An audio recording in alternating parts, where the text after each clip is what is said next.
जय राधा माधव कुंज बिहारी, जय गोपी जन वल्लभा गिरिवरधारी, जय गोपी जन वल्लभा गिरिवरधारी, यशोदा नंदन व्रज जन रंजन, यशोदानंदन व्रज जन रंजन, यमुना तीरावनचारी, यमुना तीरावनचारी, यमुना तीरावनचारी, जय राधा माधवा कुंज बिहारी, जय राधा माधवा कुंज बिहारी, हरे कृष्णा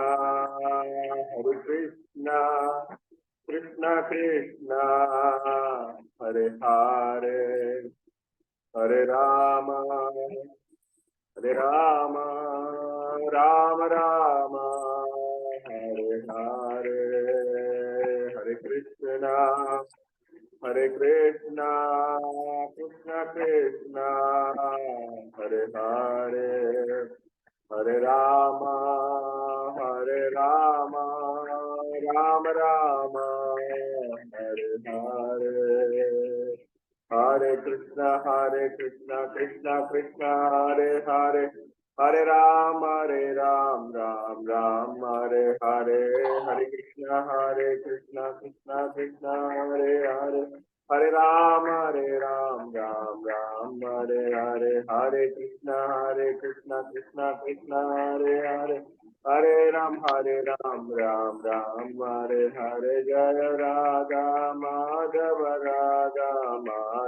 राधे, जगन्नाथ जय जगन्नाथ, जय बलदेवा जय सुभद्रमया, जय कृष्ण बलराम जय कृष्ण बलराम, कृष्ण बलराम जय कृष्ण बलराम, जय गौरनिताय गौरनिताय गौरनिताय, जय गौरनिताय, जय जय प्रभुपाद प्रभुपाद, जय जय प्रभुपाद, जय जय गुरुदेव जय जय गुरुदेव, जय श्री श्री राधा माधव की, जय जय श्री श्री कृष्ण बलराम की, श्री श्री जगन्नाथ बलदेव सुभद्रा महाराज जी की, जय गौर प्रेमानंदे, हरि हरि बोल। ഹരേ കൃഷ്ണ. പ്രഭു സന്മാജി ദണ്ഡവത് പ്രണാം. എല്ലാവരെയും ഇന്നത്തെ നിത്യം ഭാഗവത സേവയ സത്സംഗത്തിലേക്ക് സ്വാഗതം ചെയ്യുന്നു.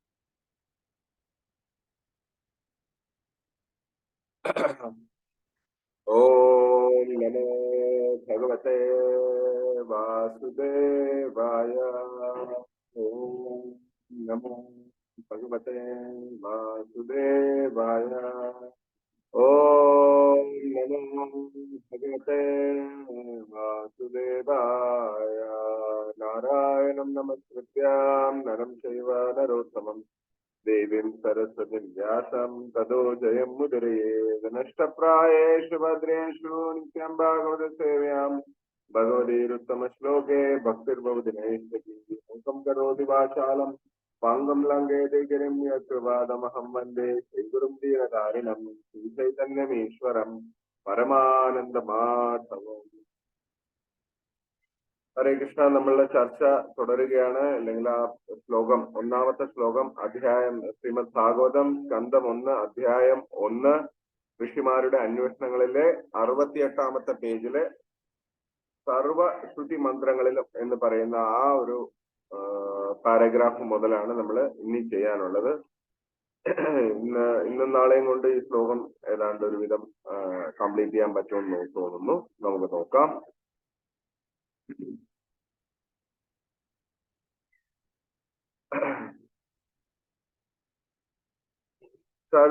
സർവശ്രുതി മന്ത്രങ്ങളിലും പരമഭഗവാൻ സർവ സദാചാര മൂല്യങ്ങൾ ഉൾക്കൊള്ളുന്നവനും പൂർണ്ണാഭിജ്ഞനും പരിപൂർണനുമാണെന്ന് സ്ഥിരീകരിച്ചിരിക്കുന്നു. പരിപൂർണനായ പരമദിവേദ പുരുഷൻ ഏക കടാക്ഷത്താൽ സമസ്ത ജീവസത്തകളെയും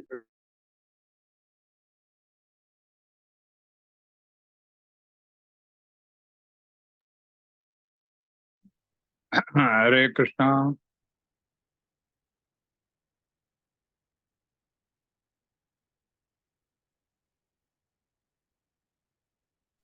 ഹരേ കൃഷ്ണ. കേൾക്കുന്നില്ല. ഹരേ കൃഷ്ണ, ഹരേ കൃഷ്ണ ഒന്ന് വിളി.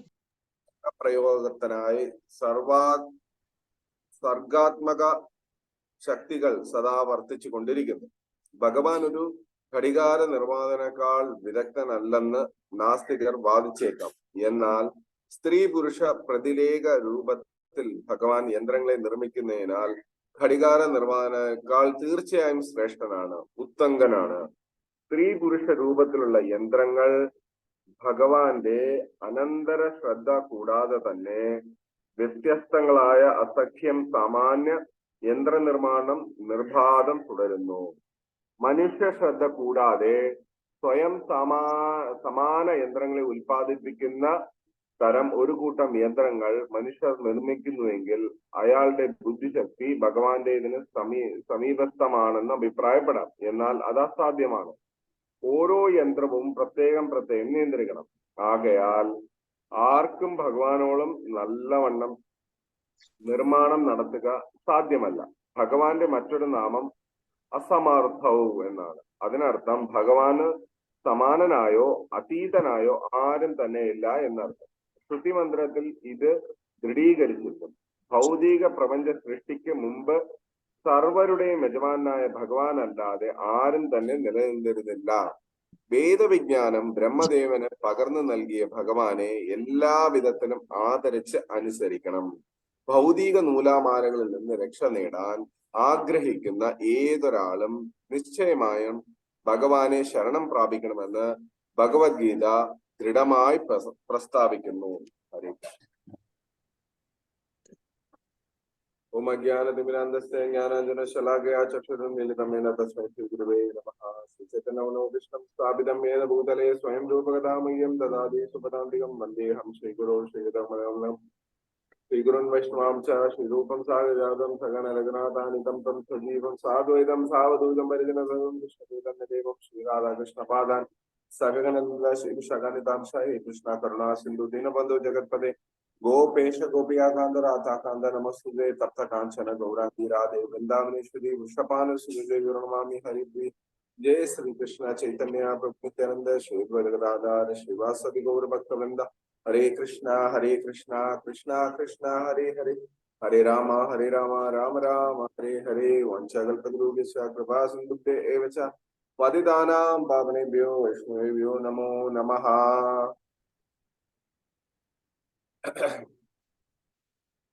ഹരേ കൃഷ്ണ.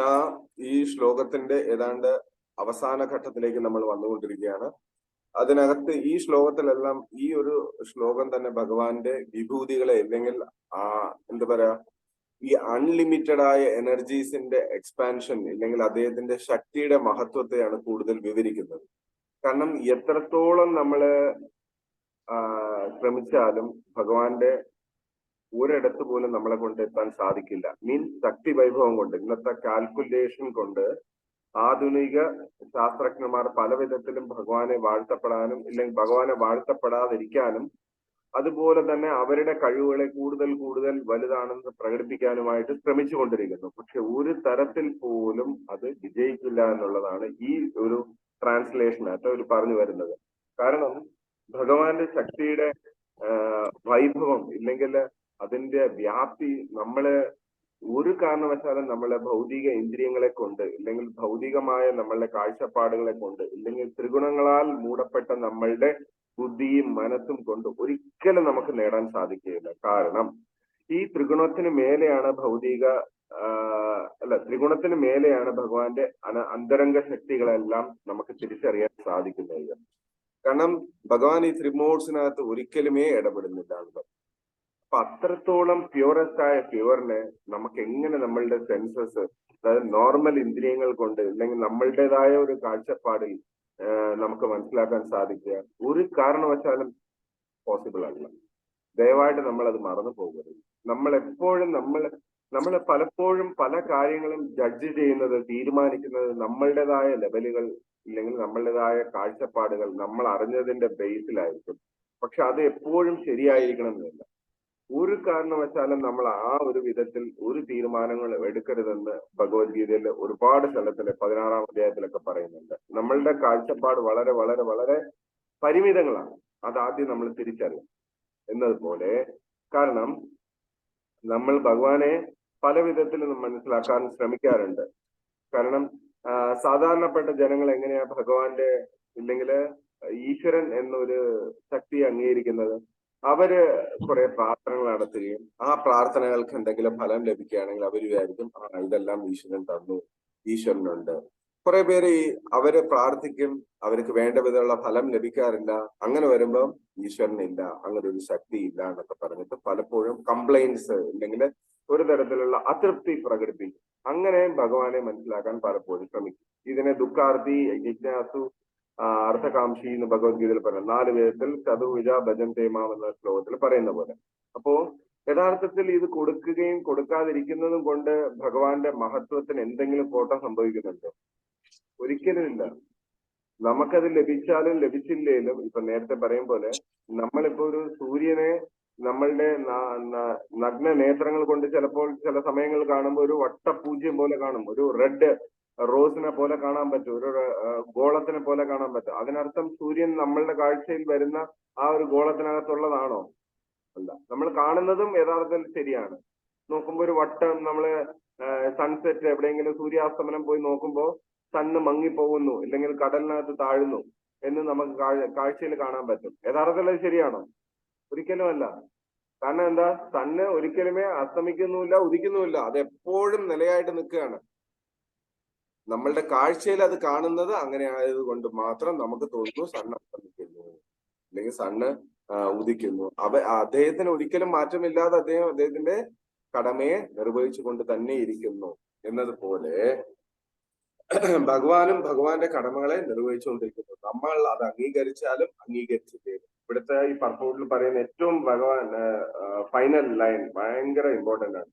ഭൗതിക നൂലാമാലകളിൽ നിന്ന് രക്ഷ നേടാൻ ആഗ്രഹിക്കുന്ന ഏതൊരാളും നിശ്ചയമായി ഭഗവാനെ ശരണം പ്രാപിക്കണമെന്ന് ഗീത ദൃഢം പ്രസ്താവിക്കുന്നു എന്ന് പറയുന്നു. അതായത് നമ്മളുടെ ഈ പറഞ്ഞ കെട്ടുപാടുകൾ, ഭൗതിക നൂലാമാലകൾ എന്നാ പറയുന്നത്. നൂലാമാലകൾ എന്ന് പറഞ്ഞാൽ എത്ര കോംപ്ലിക്കേറ്റഡ് ആണെന്ന് നമുക്ക് പറയുമ്പോൾ തന്നെ മനസ്സിലാക്കാം. അല്ലെങ്കിൽ കുറെ നൂലുകൾ ഇങ്ങനെ കോർത്ത് നമ്മളെ ഇപ്പൊ പറഞ്ഞ തയ്യലിൽ നോക്കുമ്പോൾ കുറെ നൂൽസ് കളേഴ്സ് ഉണ്ട്. പക്ഷെ ഇതെല്ലാം കൂടെ ഒന്ന് മിക്സ് ആയിരുന്ന എന്ത് ചെയ്യാൻ പറ്റും? നമുക്ക് അതിൽ നിന്ന് എന്തെങ്കിലും തിരിച്ചെടുക്കാൻ സാധിക്കുമോ? അത്രമാത്രം പ്രശ്നങ്ങളാണ് നമ്മളുടെ ഭൗതിക ജീവിതത്തിൽ. കാരണം ഈ ഭൗതിക ജീവിതത്തിനകത്ത് നമ്മൾ വന്നുപെട്ടത് തന്നെ നമ്മളുടെ കർമ്മത്തിന്റെ ഗതിവിഗതികൾ കൊണ്ടാണ് വന്നത്. അപ്പൊ ആ കർമ്മങ്ങളുടെ ആ കെട്ടുപാടുകളിൽ വീണ്ടും വീഴാതിരിക്കാൻ നമ്മൾ ഈ കർമ്മബന്ധനത്തിൽ നിന്ന് മോചനം നേടുവാനുള്ള വഴി നോക്കണം. അല്ലെങ്കിൽ കർമ്മബന്ധനത്തിൽ നിന്ന് അതീതയായ ഒരു മാർഗത്തെ അറിയാൻ ശ്രമിക്കണം. ആ മാർഗമാണ് ഭക്തി മാർഗം. കർമ്മബന്ധങ്ങളിൽ കുടുങ്ങാതെ നമ്മളുടെ ജീവിതത്തെ പൂർണ്ണമായും ഭഗവാന്റെ തൃപ്പാദങ്ങൾ അർപ്പിക്കാൻ നമ്മളെ പ്രാപ്തരാക്കുന്ന മാർഗം, അല്ലെങ്കിൽ നമ്മളുടെ യഥാർത്ഥ അവസ്ഥയിലേക്ക് തിരിച്ചു കൊണ്ടുപോകാൻ സാധിക്കുന്ന ഒരേ ഒരു മാർഗം ഭക്തി മാർഗം. കാരണം കലിയുഗത്തിൽ ഏറ്റവും എളുപ്പത്തിൽ ഏറ്റവും പ്രായോഗികമായി നമുക്ക് ചെയ്യാൻ പറ്റുന്ന മാർഗം എന്ന് പറയുന്നത് ഭക്തിമാർഗമാണ്. കാരണം അതിനകത്ത് ഒരു തരത്തിലുള്ള നിയമനിബന്ധനകൾ കൊണ്ട് അതിനെ പെടുത്തിയിട്ടില്ല. കാരണം നമുക്ക് എത്രയും അനായാസേന നമുക്ക് ഭക്തി ചെയ്യാൻ സാധിക്കും എന്നുള്ളതിന് ഏറ്റവും പ്രായോഗികമായ മാർഗം എന്ന് പറയുന്നത് കാരണം ഭഗവാന് നമ്മളെ കുറിച്ച് അറിയാം. അതുകൊണ്ട് നമ്മളുടെ ലിമിറ്റേഷൻസും ഭഗവാന് നന്നായി അറിയാം. ആ ഒരു ഗ്രേറ്റ്നെസ് നമ്മളെ അറിഞ്ഞ് നമ്മളെ സഹായിക്കുന്ന എന്ന് പറയുന്ന പോലെ അത്രത്തോളം കാരുണ്യവാനാണ് ഭഗവാന്റെ കൃപ. അത്രത്തോളം മെർസിഫുൾ ആണ് അദ്ദേഹത്തിന്റെ ഓരോ എന്താ പറയാ സ്റ്റെപ്സും നമ്മളോട്. നമ്മളെ ഏതെങ്കിലും വിധത്തിൽ തിരിച്ച് നമ്മളുടെ വീട്ടിലേക്ക് കൊണ്ടുവരാൻ വേണ്ടി അദ്ദേഹം ഏതറ്റം വരെയും പോകുന്നു എന്നുള്ളത്. അതിനു വേണ്ടിയിട്ടാണ് വ്യാസദേവൻ ഈ ശ്രീമദ് ഭാഗവതം തന്നെ നമ്മളുടെ ഈ കലിയുഗ മോചനത്തിനായി, ഇല്ലേ കലിയുഗത്തിലെ ഈ പറഞ്ഞ അജ്ഞാനം നിറഞ്ഞ ഈ സമൂഹത്തിനെ ഉദ്ധരിക്കാൻ വേണ്ടി വെച്ചിരിക്കുന്ന ഏറ്റവും പരമപവിത്രമായ ഗ്രന്ഥം എന്ന് പറയുന്നത് ശ്രീമദ് ഭാഗവതം തന്നെയാണ്. ആ ഭാഗവത മാർഗം നമ്മൾ ജീവിത മാർഗമായി മാറ്റിയാൽ തീർച്ചയായും നമ്മളുടെ വിജയം സുനിശ്ചിതമാണ്.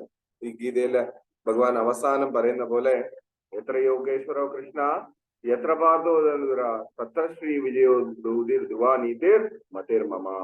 നമ്മളുടെ മാർഗം തീർച്ചയായും വിജയിക്കുമെന്ന് പറയുന്നു. അതിനകത്ത് നമ്മളുടെ ഒരേ ഒരു ക്വാളിറ്റി വേണ്ടത് ഭഗവാന്റെ സുപ്രമസി, ഇല്ലെങ്കിൽ പരമ നേതാവ് എന്ന് പറയുന്നതിനെ അംഗീകരിക്കുക എന്നുള്ളത് മാത്രമല്ല. അതിനെ അംഗീകരിച്ചാൽ നമ്മളുടെ ജീവിതം സുലഭമായി മുന്നോട്ട് പോകും. എങ്ങനെ? ഭഗവാന്റെ കൂടെ തന്നെ. ഇപ്പൊ നേരത്തെ പറയും പോലെ നമുക്ക് ഏറ്റവും വലിയൊരു സുപ്രീം ഫ്രണ്ട് നമ്മളെ കൂടെ ഉണ്ട്, അല്ലെങ്കിൽ ഏതെങ്കിലും ഒരു കമ്പനിയുടെ ഓണർ നമ്മളുടെ ഒരു ഫ്രണ്ട് ആണെങ്കിൽ അദ്ദേഹത്തിന്റെ കൂടെ നമ്മൾ ആശ്രയിച്ച് നിന്നാൽ അദ്ദേഹത്തിന് ലഭിക്കുന്ന എല്ലാ ഫെസിലിറ്റീസിലും ഒരംശം നമുക്കും ലഭിക്കും, ഇല്ലേ? നമുക്കറിയാവുന്ന നമ്മളുടെ ഫ്രണ്ട്സ് അല്ലെങ്കിൽ ഏതെങ്കിലും ഒരു VIP അവരെ നമുക്ക് പരിചയം ഉണ്ടെങ്കിൽ അവരെ കൂടെ നമ്മൾ പോകുമ്പോൾ അവർക്ക് ലഭിക്കാവുന്ന എല്ലാ ഫെസിലിറ്റീസും നമുക്ക് അവർ ഓഫർ ചെയ്യും, അല്ലെങ്കിൽ ആ ഒരു കൊണ്ടുപോകുന്നവർ നമുക്കും ചെയ്തു തരും. കാരണം നമ്മൾ ആ VIP ഫ്രണ്ടാണ് എന്ന് പറയുന്ന പോലെ ഏറ്റവും സുപ്രമസിയായ ഭഗവാനെ ഭജിക്കുന്ന ഭക്തന്മാരുടെ കൂടെ നമ്മളും ചേർന്നാൽ ആ ഫെസിലിറ്റീസ് എല്ലാം ഭഗവാൻ നമുക്കും തരും. കാരണം അതിന് ഏറ്റവും ഉത്തമ ഉദാഹരണമാണ് ശീലപ്രഭുപാദ്. ഭഗവാന്റെ ശുദ്ധ ഭക്തനായിരുന്നത് കൊണ്ട് മാത്രം അദ്ദേഹത്തിന് ഈ ലോകം മുഴുക്കെ പ്രചരിപ്പിക്കാനുള്ള ഭാഗ്യം ലഭിച്ചു. ഈ ലോകം മുഴുക്കെ അദ്ദേഹത്തെ ആരാധിക്കുന്നു as A great servant of the Lord. ഒന്ന് ആലോചിച്ച് നോക്കൂ, 24 മണിക്കൂറും ശീലപ്രഭുപാദരെ ഈ ലോകം മുഴുവനും പൂജിക്കാനുള്ള ഏർപ്പാട് ഭഗവാൻ തന്നെ ചെയ്തു കൊടുത്തു. കാരണം അദ്ദേഹം ഒന്നേ ഒന്ന് ചെയ്തു, അദ്ദേഹത്തിന്റെ ഭക്തിയെ കൃഷ്ണനിലേക്ക് പൂർണ്ണമായും സമർപ്പിച്ചു. അതുപോലെ നമ്മളും നമ്മളുടെ ഭക്തിയെ, നമ്മളുടെ ജീവിതത്തെ കൃഷ്ണന് വേണ്ടി പൂർണ്ണമായി സമർപ്പിച്ചാൽ ഭഗവാൻ നമുക്ക് ചെയ്തു തരുന്ന ഗിഫ്റ്റ് എന്ന് പറയുന്നത് നമുക്ക് ഒരിക്കലും അളന്നു നോക്കാൻ പറ്റാത്ത അത്രയും വലുതായിരിക്കും. അത് ഏത് വിധമായിരിക്കുമെന്ന് നമുക്ക് ഊഹിക്കാൻ പോലും സാധിക്കുകയില്ല. നമ്മൾ എല്ലാവരും വിചാരിക്കുന്നു നമുക്ക് വേണ്ട കുറെ നമ്മളുടെ താല്പര്യങ്ങളെ ഭഗവാൻ സാധിച്ചു തരികയാണെങ്കിൽ അതാണ് ഏറ്റവും വലിയ ബ്ലെസ്സിങ്. ഒരിക്കലുമല്ല. നമുക്ക് എന്ത് വേണമെന്നുള്ളത് ഭഗവാന് നന്നായി അറിയാം. നമ്മൾ എന്താണ് ഉദ്ദേശിക്കുന്നതെന്നും ഭഗവാന് നന്നായിട്ട് അറിയാം. അതുകൊണ്ട് ഭഗവാൻ നമുക്ക് എന്താണോ തരുന്നത് അതാണ് ഏറ്റവും. അതിനെ നമ്മൾ എത്രത്തോളം ഭഗവാന് വേണ്ടി ഉപയോഗിക്കുന്നു, ഭഗവാന് വേണ്ടി സേവനത്തിൽ ഏർപ്പെടുത്തുന്നു എന്നതാണ് വിജയം. അതായത് ഇന്നത് കിട്ടിയാൽ അത് ചെയ്യാം, ഇന്നത് കിട്ടിയാൽ ഇങ്ങനെ ഇരിക്കാം എന്ന് പറയുന്നതല്ല അതിന്റെ ഗ്രേറ്റ്നെസ്. അപ്പോ ഈ ശ്ലോകത്തില് ഭഗവാന്റെ ഗ്രേറ്റ്നെസ്സിനെ കുറിച്ചാണ് പറയുന്നത്. ഇപ്പൊ നമ്മൾ ഓരോരുത്തർക്കും ഭഗവാന്റെ മഹത്വത്തെ കുറിച്ച് പല വിധത്തിലും മനസ്സിലായിട്ടുണ്ടാവും, പല രീതിയില് പല അനുഭവങ്ങളിലൂടെയും മനസ്സിലാക്കും. അപ്പൊ അത് ഇനിയും നമ്മളുടെ കാൽക്കുലേഷൻ കൊണ്ട് എത്താൻ പറ്റില്ല, അത്രമാത്രം വിഭൂതിയാണ്. അതായത് ഈ പറയുന്ന ഇതിൽ പറയുമ്പോൾ 1000 നാവുള്ള അനന്തന് പോലും ഭഗവാനെ വാഴ്ത്തിപ്പാടാൻ സാധിക്കുന്നില്ല എന്നാ പറയുന്നത്. അപ്പൊ അത്രത്തോളം എൻഡ്ലെസ് ആണ് അദ്ദേഹത്തിന്റെ ശക്തികൾ. നമ്മളെ കൊണ്ട് ഒരിക്കലും അത് അളന്നു തീർക്കാൻ പോലും സാധിക്കുകയില്ല. പക്ഷെ നമുക്ക് ഒരേ ഒരു കാര്യം ചെയ്യാം, അതിനെ ജസ്റ്റ് അക്സെപ്റ്റ് ചെയ്യുക, സമർപ്പണത്തോടുകൂടി നമ്മുടെ ജീവിതത്തിൽ കൊണ്ടുവരിക. ഭഗവാൻ യു ആർ ദ ഗ്രേറ്റസ്റ്റ് എന്ന് മാത്രം കേട്ടാൽ മതി. അത് ഒരു വാക്ക് ഭഗവാന്റെ ചെവിയിൽ എത്തിയാൽ മാത്രം മതി, നമ്മളുടെ ജീവിതം സുനിശ്ചിതമായിട്ട് വിജയത്തിലേക്ക് മുന്നോട്ട്. വിജയം എന്ന് പറയുന്നത് ഭഗവാനിൽ തിരിച്ചു പോകലെയാണ് ഉദ്ദേശിക്കുന്നത്. വിജയിക്കുക എന്ന് പറഞ്ഞാൽ ഭൗതിക ലോകത്തെ കീഴ്പ്പെടുത്തിയെന്നോ നമ്മളുടെ കാര്യങ്ങളെല്ലാം ജയിച്ചു എന്നുള്ളതല്ല. ഭഗവാനിലേക്ക് നമുക്ക് എത്താൻ സാധിക്കുന്നു, അതാണ് ജീവിതത്തിന് ഏറ്റവും വലിയ വിജയം. അതാണ് ഈ നൂലാമാലകളിൽ നിന്ന് രക്ഷ നേടാൻ ആഗ്രഹിക്കുന്ന ഓരോ ആളും ചെയ്യേണ്ടത്. നമുക്ക് ഇനി ഒരു പാരഗ്രാഫ് കൂടി ഉണ്ട്, അതും കൂടി ഒന്ന് നോക്കണം. പരമദിവ്യോത പുരുഷനായ ഭഗവാന്റെ പദാംബുജങ്ങളിൽ ശരണം പ്രാപിക്കാത്ത ഒരാൾ സംഭ്രാന്തനാകുമെന്നത് നിശ്ചയമാണ്. എപ്പോൾ ബുദ്ധിമാനായ ഒരാൾ ഭഗവാന്റെ പാദാംബുജങ്ങളിൽ ശരണം പ്രാപിക്കുകയും ഭഗവത്ഗീതയിൽ പ്രസ്താവിച്ചിരിക്കുന്നത് പോലെ സർവ്വ കാരണങ്ങളെയും പരമകാരണം ഭഗവാനാണെന്ന് പൂർണ്ണമായി മനസ്സിലാക്കുകയും ചെയ്യുന്നുവോ അപ്പോൾ മാത്രമേ അയാൾ മഹാത്മാവായി തീരുന്നുള്ളൂ. എന്നാൽ അത്തരം മഹാത്മാക്കളെ അപൂർവമായി മാത്രമേ ദർശിക്കാനാകൂ. സമസ്ത സൃഷ്ടികളുടെയും പ്രഥമവും പ്രധാനവും പരവുമായ കാരണം പരമദിവ്യോത പുരുഷനായ ഭഗവാനാണെന്ന് മഹാത്മാക്കൾക്ക് മാത്രമേ മനസ്സിലാകുകയുള്ളൂ. ഭഗവാൻ പരമസത്യമാണ്. എന്തെന്നാൽ മറ്റെല്ലാ സത്യങ്ങളും ഭഗവാനെ ആപേക്ഷികമാണ്. ഭഗവാൻ സർവവ്യാപിയും മായാവിമുക്തനുമാണ്. മായാവിമുക്തനുമാണ്. ഇപ്പൊ നമ്മൾ നേരത്തെ ആ ശ്ലോകത്തിൽ പറഞ്ഞത് എങ്ങനെയാണ് നമ്മൾ ഭഗവാനെ അപ്രോച്ച് ചെയ്യേണ്ടത്. ഇവിടെ അപ്രോച്ച് ചെയ്യാത്തവരെ, ഭഗവാന്റെ സുപ്രമസിയെ ഇല്ലെ ഭഗവാന്റെ ദിവ്യത്വത്തെ അംഗീകരിക്കാത്തവർക്ക് എന്ത് പറ്റും? ഭഗവാൻ പരമദിവ്യ ഭഗവാന്റെ പദാംബുജങ്ങളിൽ ശരണം പ്രാപിക്കാത്ത ഒരാൾ സംഭ്രാന്തനാകും എന്നത് നിശ്ചയമാണ്. സംഭ്രാന്തനാകുക, അതായത് എപ്പോഴും വ്യാകുലചിത്തനായിരിക്കും എന്ന് പറയും. ഒന്ന് ആലോചിച്ച് നോക്കൂ, ഇന്നത്തെ സമുദായത്തിൽ എത്ര പേരുടെ ജീവിതത്തിൽ ഈ ഒരു ഘട്ടം വന്നു പോകുന്നു. കാരണം പലപ്പോഴും അവർക്ക് ഈ ഭൗതികതയുടെ ഈ ത്രിഗുണങ്ങളുടെ ഓരോ പരീക്ഷണങ്ങൾ നേരിടാൻ ഭയങ്കര പ്രയാസം. ഒന്ന് തീരുമ്പോൾ അടുത്തത്, ഒന്ന് തീരുമ്പോൾ അടുത്തത്, വീണ്ടും വീണ്ടും വീണ്ടും മാറി വന്നുകൊണ്ടേയിരിക്കും. അപ്പൊ അതുകൊണ്ട് നമ്മൾക്ക് ഏറ്റവും എളുപ്പത്തിൽ ചെയ്യാൻ പറ്റുന്ന കാര്യമാണ് ഭഗവാന്റെ സുപ്രമസി അംഗീകരിക്കുക. അതിൽ നല്ലതോ ചീത്തയോ ഉള്ള അതിനെ അംഗീകരിച്ച മഹാത്മാക്കളെ ഇവിടെ എന്ത് പറയുന്നു? അത് അംഗീകരിച്ചവരെല്ലാരും മഹാത്മാക്കൾ എന്ന് പറയുന്നു. ഭഗവാനെ പൂർണ്ണമായി മനസ്സിലാക്കുകയും ചെയ്യുന്നു. അപ്പോൾ മാത്രമേ ഒരാൾ മഹാത്മാവായി തീരുന്നത്. ഭഗവാനെ മനസ്സിലാക്കുക എന്ന് പറയുന്നതിന്റെ ആദ്യഘട്ടം തന്നെ ഭഗവാനെ അംഗീകരിക്കുക എന്നുള്ളതാണ്. നമ്മുടെ ജീവിതത്തിൽ ഭഗവാനെ അംഗീകരിച്ചാൽ മാത്രം മതി. അത് തന്നെ ഏറ്റവും ഗ്രേറ്റ്നെസ് ആണ്. ബാക്കിയുള്ളതെല്ലാം വഴിയെ വന്നോളൂ എന്ന്. കാരണം ഭക്തന്മാർക്ക് ഭാഗവത്തിൽ പറയുന്നുണ്ട്, ഭക്തന്മാർക്ക് പ്രത്യേകിച്ച് നല്ല ഗുണങ്ങളെ തേടി നടക്കേണ്ടതില്ല. ഓരോ ക്യാരക്ടറിസ്റ്റിക്സും താനേ അവരിൽ വന്നു ചേരുമെന്ന് പറയുന്നു. ഭഗവാന്റെ ഭക്തിയെ എടുത്താൽ മാത്രം മതി, എല്ലാ സദ്ഗുണങ്ങളും അവർക്ക് വന്നു ചേരും. ഇല്ലെങ്കിൽ ദേവന്മാരുടെ എല്ലാ ഗുണങ്ങളും അവർക്ക് വരും എന്നാണ് പറയുന്നത് ഭാഗവത്തിൽ. ഒന്ന് ആലോചിച്ച് നോക്കൂ, നമ്മൾ ഈ പറഞ്ഞ ഭക്തിമാർഗം എടുത്തപ്പോൾ നമുക്കുണ്ടായ ജീവിത മാറ്റങ്ങൾ ഓരോരുത്തർക്കും നല്ല വ്യക്തമായിട്ട് മനസ്സിലാക്കാൻ സാധിക്കും, അല്ലെ? എത്രത്തോളം. അപ്പൊ നമ്മൾ എടുത്ത സ്റ്റെപ്സ് വളരെ ചെറുതാണ്, ഇല്ലെങ്കിൽ വളരെ ലഘുവാണ്. വേണ്ട വിധം പൂർണ്ണമായിട്ട് നമുക്ക് എത്താൻ പറ്റിയിട്ടില്ല. പക്ഷെ എപ്പോഴാണ് നമ്മൾ ആ പൂർണ്ണമായിട്ടും ഭക്തിയിലോട്ട് മുന്നേറാൻ ശ്രമിച്ചുകൊണ്ടിരിക്കുന്നത്, അപ്പോൾ മുതൽ നമ്മൾ മഹാത്മാവായി മാറുന്നു എന്നാണ് പറയുന്നത്. മഹാത്മാവായി. ഇന്ന് മഹാത്മാവായി ഓരോരുത്തരും ഓരോ പട്ടം തേടി നടക്കുകയാണ്. എനിക്ക് ഈ പട്ടം വേണം, എനിക്ക് ഇന്ന ബഹുമതി വേണം. അതിനുവേണ്ടി ഓരോരുത്തരും വളരെ വലിയ പരിശ്രമങ്ങൾ നടത്തിക്കൊണ്ടിരിക്കുന്നു. ഭക്തിയിൽ പോലും, ഭക്തിയിലും ശരി, ഭൗതികതയിലും ശരി. പക്ഷെ ഇവിടെ ഇതിന്റെ ഒന്നും ഒരു ആവശ്യമില്ല.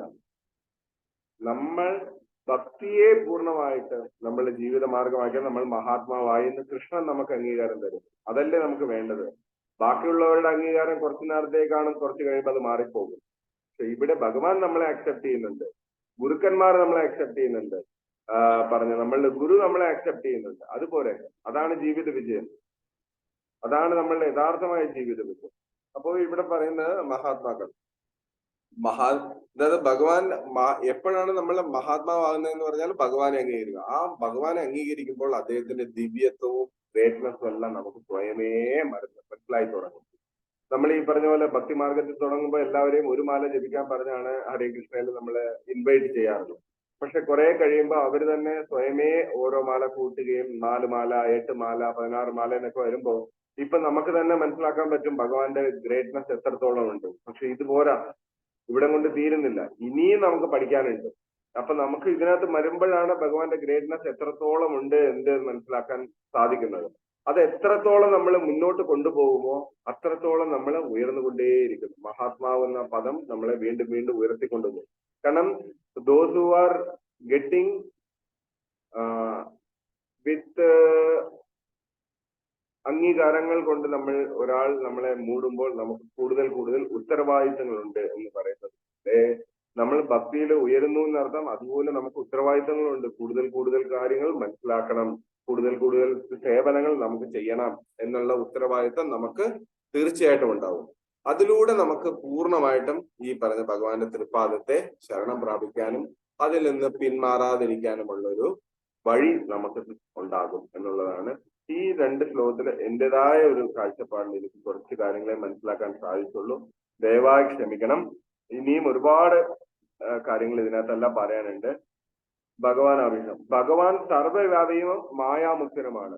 അത് മാത്രം ഒന്ന് ക്ലോസ് ചെയ്യാൻ പറഞ്ഞിട്ട്, ഭഗവാൻ സർവ്വവ്യാപിയാണ്. നേരത്തെ പറഞ്ഞല്ല, ഓരോ ശരീര ആത്മാവിനകത്തും ഭഗവാൻ പരമാത്മാവായിട്ട് കുടികൊള്ളുന്നു. കൂടാതെ ഭഗവാൻ മായാമുക്തനുമാണ്. നമ്മൾ മായാധീനനുമാണ്. നമ്മൾ മായയ്ക്ക് അധീനനാണ്, നമ്മൾ മുക്തനായിട്ടില്ല. എപ്പോഴാണ് നമ്മൾ മായയ്ക്ക് മുക്തനാകുക എന്ന് പറഞ്ഞാൽ, ത്രിഗുണങ്ങൾക്ക് അതീതനായി ഭഗവാന്റെ തൃപ്പാദങ്ങളെ ശരണം പ്രാപിച്ച് നമ്മളുടെ എല്ലാ ഭൗതിക അഭിലാഷങ്ങളിൽ നിന്ന് നമ്മൾ മുക്തി നേടുമ്പോഴാണ് നമ്മൾ മായാമുക്തനാവുന്നത്. നമുക്കെല്ലാം ഇപ്പൊ ഭൗതിക അഭിലാഷങ്ങൾ ഒരുപാടുണ്ട്. അത് ഭഗവാന്റെ പേരിലായാലും നമ്മളുടെ സ്വന്തം താല്പര്യത്തിലായാലും ഒരുപാടുണ്ട്. പക്ഷെ നമ്മൾ അതിനെയെല്ലാം കുറേശ്ശെ മാറ്റി മാറ്റി കൊണ്ടുവരണം. ഭൗതിക അഭിലാഷങ്ങൾ ഒരിക്കലും ഈ പറഞ്ഞ തീയും ജലവും ഒരിക്കലും ഒരുമിച്ച് വരില്ല എന്ന് പറഞ്ഞല്ലോ. ഭൗതിക അഭിലാഷം കൊണ്ട് ഭഗവാനെ നമുക്ക് ഒരിക്കലും എന്താ പറയാ, ഇത് ചെയ്യാൻ പറ്റത്തില്ല, ഉൾക്കൊള്ളാൻ സാധിക്കത്തില്ല. അത് രണ്ടും ഒരിടത്ത് പോകത്തില്ല. അപ്പൊ എപ്പോഴാണോ ഭൗതികാഭിലാഷം നമുക്ക് പൂർണ്ണമായിട്ടും നമ്മളിൽ നിന്ന് പോകുന്നത്, അപ്പോൾ മാത്രമേ നമുക്ക് മായാമുക്തൻ എന്ന് പറയുന്നത്.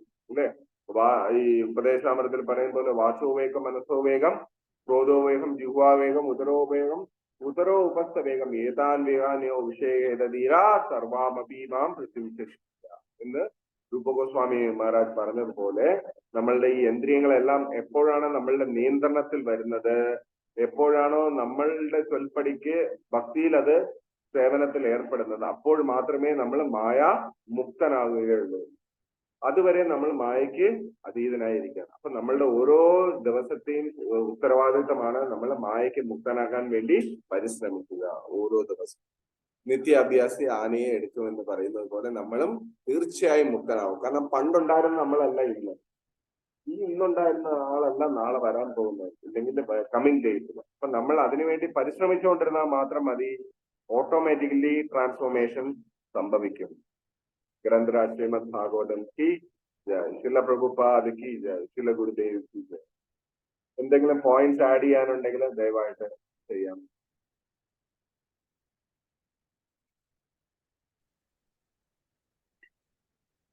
ഹരേ കൃഷ്ണ. ഹരേ കൃഷ്ണ മാതാജി. അതായത് ഇപ്പൊ നമ്മൾ ഇതെല്ലാം പറഞ്ഞു, ഭഗവാനെ അംഗീകരിച്ചാൽ മാത്രം മതി, അങ്ങനെ അംഗീകരിച്ചാൽ പോലും നമ്മൾ ഇന്ദ്രിയങ്ങളെ കയറൂരി വിട്ട് ജീവിക്കുമ്പോ എന്ത് ചെയ്യാനും പറ്റും? അതിനകത്ത് ഭക്തി സിദ്ധാന്ത സരസ്വതി മഹാരാജ് പറഞ്ഞിട്ടുണ്ട്, നമ്മുടെ ശത്രുക്കളെ നമ്മുടെ ഇന്ദ്രിയങ്ങൾ തന്നെയാണ് നമ്മുടെ ശത്രുക്കള്. നമ്മൾ ചെയ്യുന്നതെല്ലാം നമ്മുടെ ശത്രുക്കളോടൊപ്പം ജീവിക്കുന്നത് കൊണ്ട് നമുക്ക് വന്നു പോകുന്ന കാര്യങ്ങളാണ്.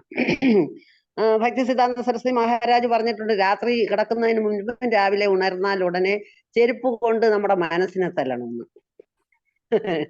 നല്ലൊരു മാർഗമാണ് പറഞ്ഞേക്കുന്നത്. എന്നാലും നമ്മൾ രക്ഷപ്പെടുന്നില്ല. അപ്പൊ അതിന്റെയൊക്കെ അർത്ഥം നമ്മളെ മായയില് അത്രമാത്രം കുരുങ്ങുന്നവരാണ്. എന്നിട്ട് പോലും ഇത്രയും നമ്മൾ ഭഗവാൻ, നമുക്ക് ഗുരു മഹാരാജിനെ കിട്ടി, ഭഗവാനെ കിട്ടി, എന്നാലും നമ്മൾ വഴിതെറ്റി പോകുന്നുണ്ട്. വഴിതെറ്റി പോകുന്നെന്ന് വെച്ചാൽ എങ്ങനെയാ? നമ്മുടെ ഭൗതികതയുടെ മായാ കാഴ്ചകൾ, അതായത് വർണ്ണ പകിട്ടാർന്ന മായാ കാഴ്ചകളിലൂടെയാണ് നമ്മൾ പോയിക്കൊണ്ടിരിക്കുന്നത്. ഇതിലൊക്കെ നമ്മൾ വീണു പോകുന്നുണ്ട്. അതിനൊരു വഴിയും കൂടെ ഹരേ കൃഷ്ണ ഭക്തന്മാർ മനസ്സിലാക്കണം. അതിനെന്താണ് പറയുന്നത് ഒരു അഭിപ്രായം ഉണ്ടത്? ഹരേ കൃഷ്ണ. ഹരേ കൃഷ്ണ. ഹരേ കൃഷ്ണ പ്രഭു. ഹരേ കൃഷ്ണ പ്രഭു, നമ്മുടെ കാർമിക് റിയാക്ഷൻസ് എന്ന് പറഞ്ഞില്ലേ, ഒരു ഭാഗവതത്തിലെ 3rd canto ഒരു ശ്ലോകമുണ്ട്. അതായത് നമ്മൾ എത്രത്തോളം ടൈറ്റിംഗ് നോട്ട് എന്നാണ് അതിനെ പറഞ്ഞിരിക്കുന്നത്. ടൈറ്റിംഗ് നോട്ട്, അതായത് നമ്മൾ ഒരു വലിയ കയറ് നമ്മൾ കെട്ടിയിടുകയാണെങ്കിൽ ഈസി ആയിട്ട് അതിന്റെ കുരുക്ക് അഴിക്കാൻ പറ്റും.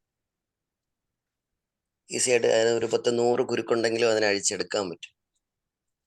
പക്ഷെ ഒരു ചെറിയ നൂലില് ഒരു 150-200 കുരുക്ക് അങ്ങനെ ഇട്ടൊക്കെയാണെങ്കിൽ നമുക്ക് ഈസി ആയിട്ട്, നമ്മളിപ്പോ മെഷീനിൽ ഇടണ നൂല്, നമ്മൾ തയ്ക്കുന്ന സ്റ്റിച്ചിങ് നൂല്, അപ്പൊ അതിലാണ് കുരുക്ക് കിടക്കുന്നതെങ്കിൽ നമുക്ക് അഴിച്ചെടുക്കാനായിട്ട് വലിയ കയറിലാണെങ്കിൽ ഒരു 15 മിനിറ്റ് കൊണ്ട് നമ്മൾ കുരുക്കഴിക്കുമ്പോൾ, ഈ ഒരു ചെറിയ ത്രെഡിലാണെങ്കിൽ ഒരു 3-4 മണിക്കൂർ എടുക്കും. അതും ടൈറ്റിംഗ് നോട്ടാണെങ്കിൽ അതിനെ നോക്കേ വേണ്ട. ടൈറ്റിംഗ് നോട്ടാണെങ്കിൽ നമുക്ക് പിന്നെ അത് കളഞ്ഞിട്ട് പോകാനേ പറ്റുള്ളൂ. അതുപോലെയാണ് നമ്മൾക്ക് ഏൽപ്പിച്ച് വച്ചിരിക്കുന്ന അല്ലെങ്കിൽ നമ്മളായിട്ട് ഏറ്റുവച്ചിരിക്കുന്ന കർമ്മങ്ങളും കാർമിക് റിയാക്ഷൻസും അങ്ങനെയാണ്. ഈസി ആയിട്ട് അതിനെ ഊരിയെടുക്കാനായിട്ട് പറ്റില്ല. പക്ഷെ ഒന്നുണ്ട്, കർമാണി നിർദഹതി കിന്തുജ ഭക്തിഭാജ. നമ്മുടെ എല്ലാ കാർമിക് റിയാക്ഷൻസും പോവും.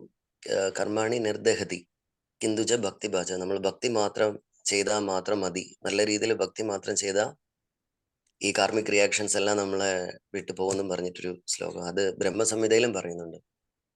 ഹരേ കൃഷ്ണ. ഹരേ ഹരേ കൃഷ്ണ. കൃഷ്ണ. Thank you.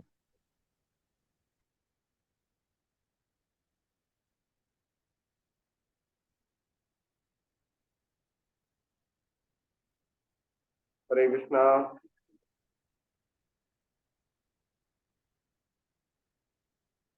ഹരേ കൃഷ്ണ. അപ്പോ വേറെ ആർക്കും പോയിന്റ്സ് ആഡ് ചെയ്യാനില്ലാത്തതുകൊണ്ട് നമുക്ക് ഭഗവാന്റെ ദർശനം എടുക്കാം. ഹരേ കൃഷ്ണ.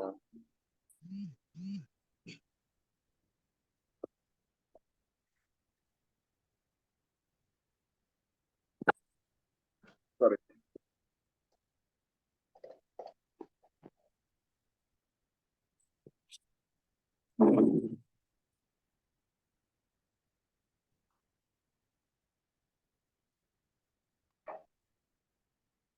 श्री श्री जगन्नाथ हृदय रमणाने की जय.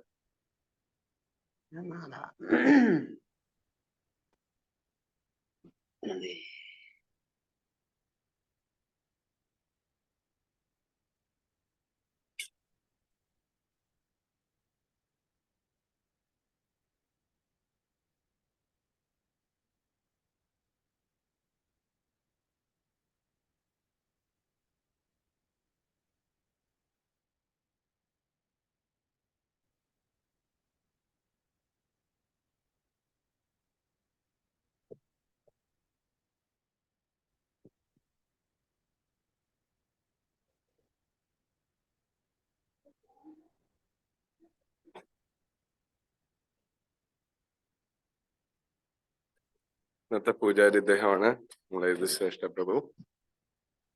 അതുപോലെ ശില പ്രഭുപാദിന്റെ ഒരു ദർശനം.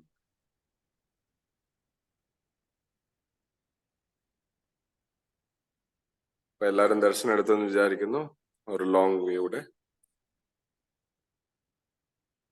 ഹരേ കൃഷ്ണ. എല്ലാ ഡിവോട്ടീസിനും ഒരുപാട് നന്ദി ഇന്ന് വന്ന് പങ്കുചേർന്നതിന്. വീണ്ടും നാളെ ഉണ്ടാകും. എല്ലാവരും പങ്കുചേരാൻ റിക്വസ്റ്റ് ചെയ്യുന്നു. Hare Krishna. Thank you Prabhu.